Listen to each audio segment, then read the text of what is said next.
Kelantan Energy, Kelantan Energy. Okey, hai, Assalamualaikum. Hari ni hari yang dinanti-nantikan, 8 hari bulan 8, kita rakyat Kelantan akan sama-sama berkumpul untuk menyambut kepulangan Wiranegara juara Muay Thai yang membawa balik ni belt gold, satu-satunya pemenang daripada Malaysia, kata dia.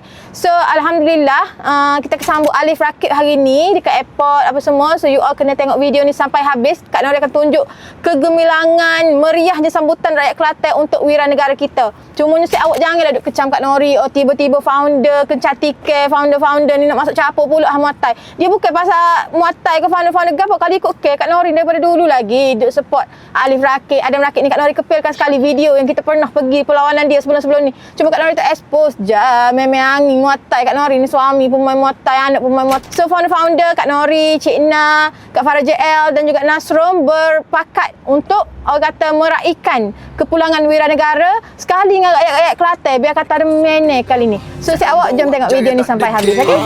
Nak meneh bawa nama gemah Kelantan gemah. Anak Kelantan kena kuat gemah Kelantan gemah. Lawe ada kata lawe kita lawe. Championship di dunia. Kelantan aku bawa Kelantan. Nak budaya sepadanya lagu yang kata syok bila dengar aku. Syok aku beribu.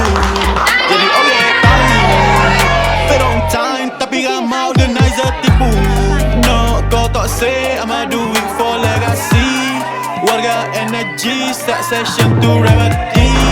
Shout out Kelantan sebab aku overseas. Bawa Kelantan biar sabar aku mati. Kelantan Energy, Kelantan Energy.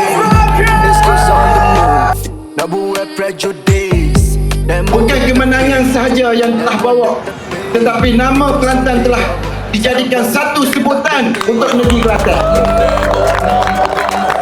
Alif bukan kata Malaysia, seluruh dunia telah mengenali Alif. Terima kasih semua yang mana mari.